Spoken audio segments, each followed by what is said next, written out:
In 1999, outside the small town of Truth or Consequences, New Mexico, something far darker than anyone imagined was discovered. A maintenance man's trailer, disguised as a mundane outbuilding, revealed itself as a soundproofed chamber of torture: chains, clamps, a gurney, and a ceiling-mounted mirror.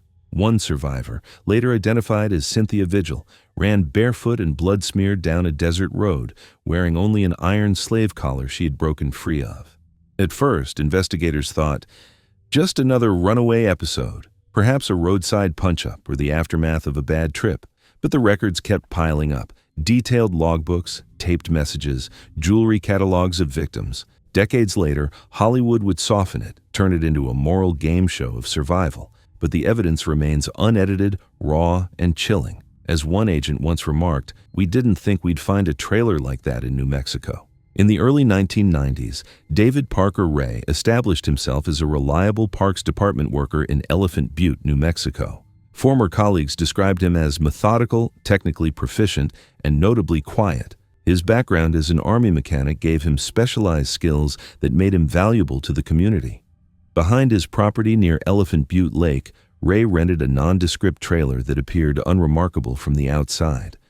Parks Department files show a curious spike in requests for rural trailer inspections around 1997, though no explanation was documented. Evidence seized by police in 1999 revealed purchase records totaling thousands of dollars for industrial-grade locks, chains, and specialized electrical wiring. According to court testimony, Ray's motivation stemmed from a deep-seated sense of entitlement. While maintaining his public facade as a helpful handyman, one waitress at a local diner reported overhearing him tell a companion, "You'll see what you owe me." According to police and survivor statements, in July 1996, Ray's daughter, Glenda Jessie Ray, approached her friend Kelly Garrett with an invitation to help prepare for a party at her father's property. The next morning, Garrett was discovered near Caballo, New Mexico, disoriented and injured. Hospital records show she wore a metal collar around her neck, chain marks on her wrists, and was treated for dehydration, lacerations, and symptoms consistent with drug-induced unconsciousness. In her police statement, Garrett later described regaining consciousness to the sound of a recording that stated, "Welcome back, you're ours now." Ray's defense team insisted the encounter was consensual and that her memory had been altered by trauma and substances. This fundamental conflict appears in the court filings. Hidalgo County records contain a hospital incident referral dated July 25, 1996, but law enforcement classified it as drug-related. Ray remained free, his trailer unexamined. Between 1996 and 1998, local law enforcement files documented several missing person reports involving women who disappeared from Albuquerque bars and transient locations. Some cases were never resolved. Investigators noted similar trailer descriptions in their mobile home registries, but established no connections between cases. Ray's name was absent from these early reports. An internal memo from the FBI Albuquerque field office, dated December 1998, mentioned a catalog of hundreds of clothing items and personal belongings seized following Ray's 1999 arrest, yet stated plainly, "No bodies located, remains unaccounted." Residents near Ray's property reported unusual activity. The trailer's generator frequently ran during odd hours, producing a distinctive hum and vibration while the door remained shut. One Parks Department employee recorded in a log, "At 3 a.m., I heard heavy chains. I thought it was a train." Meanwhile, Ray maintained his public persona, even conducting volunteer workshops for the Parks Department. This duality, respected community member by day, suspected captor by night, created a cognitive barrier that both insulated him from suspicion and delayed the investigation.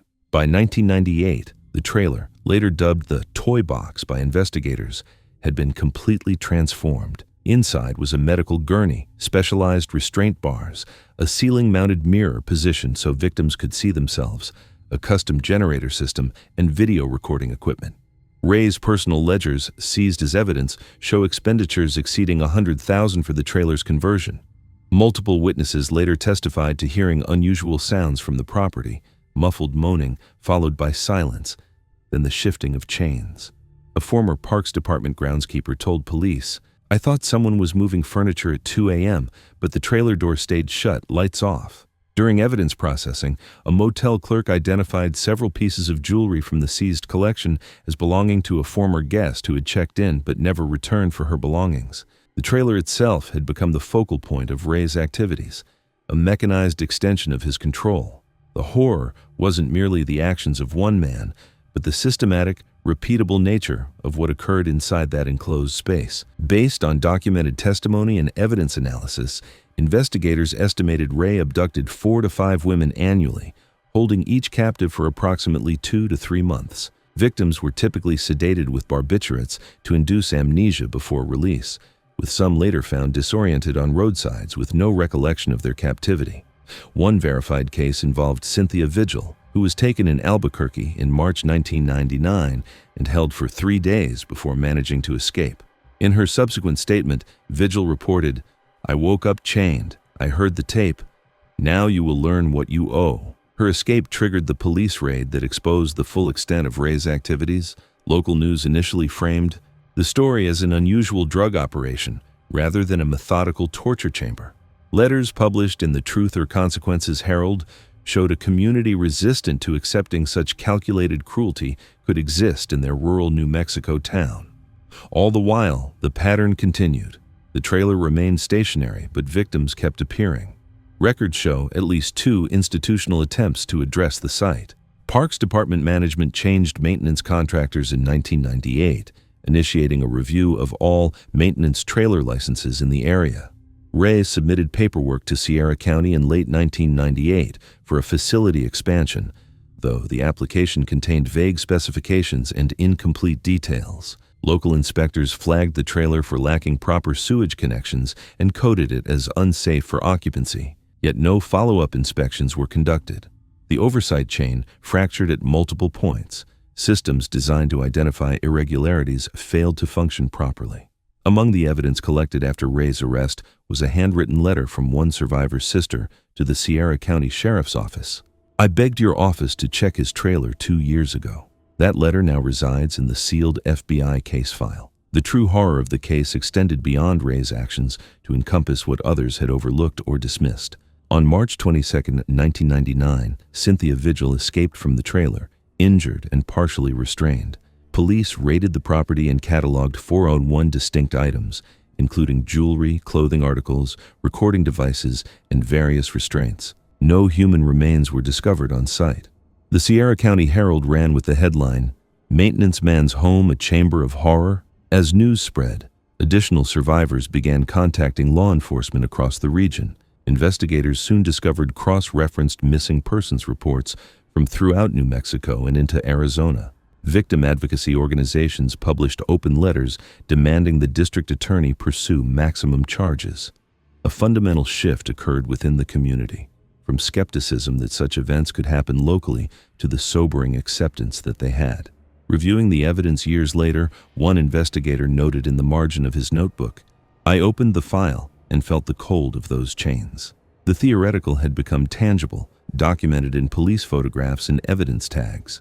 Despite Ray's arrest and 2001 plea agreement resulting in a 224-year sentence, the bodies of most suspected victims were never recovered.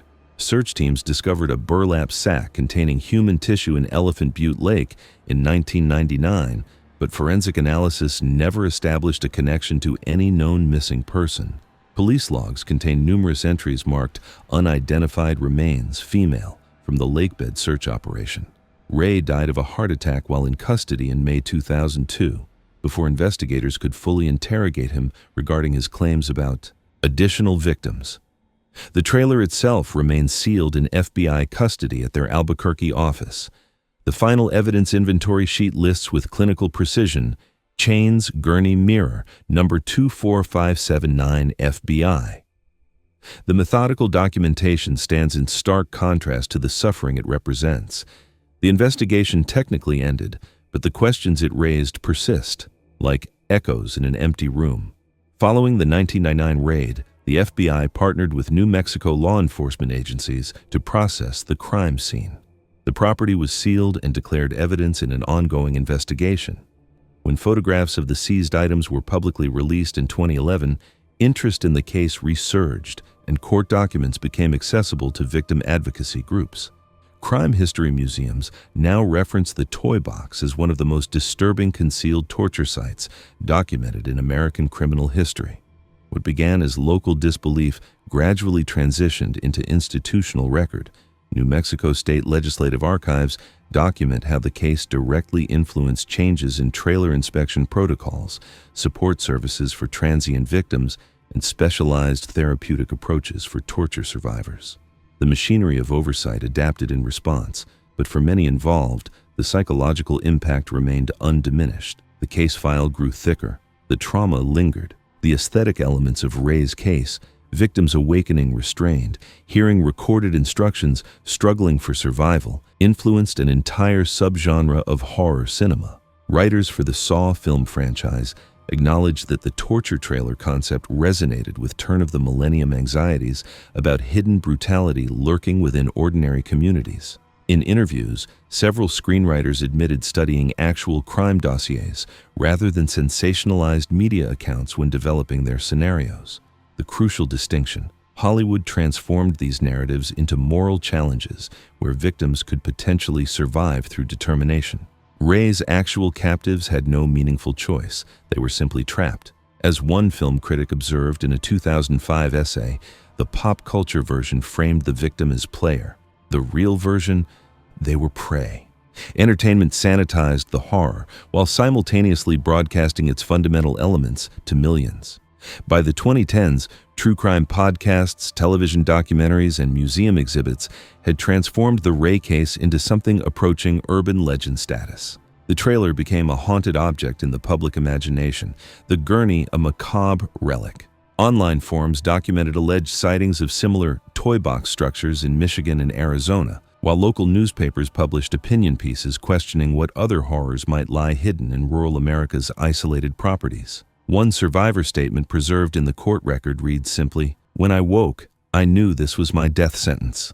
The mythology didn't erase the facts. It amplified the underlying fear. Yet, investigators continue to emphasize an uncomfortable truth. While popular culture repackaged the chaos as stylized horror, the actual case remains incomplete. Many suspected victims remain unaccounted for.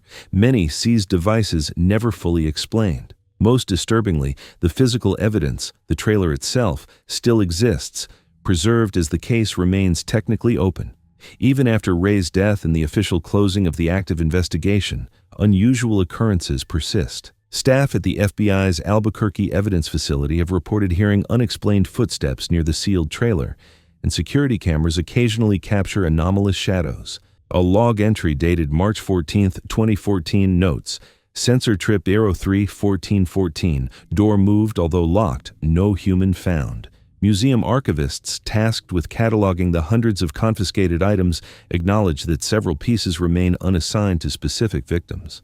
A mother whose daughter disappeared in 1997 continues to seek closure. Her correspondence with investigators is stored alongside Ray's original ledger. The object outlived its creator.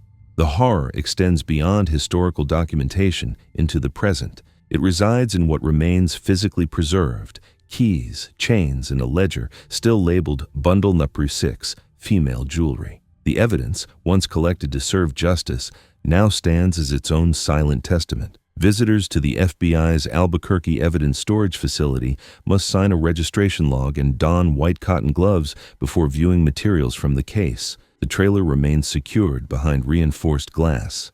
A security officer confided to our documentation team, "We don't call it haunted, but we don't stay alone in there after midnight." Victim advocacy organizations still submit formal inquiries when anniversaries of disappearances approach. The trailer, the ledger, the unidentified personal items all serve as silent witnesses to what occurred. I closed my camera, switched off the recording equipment, and signed the visitor log at 21:03 hours.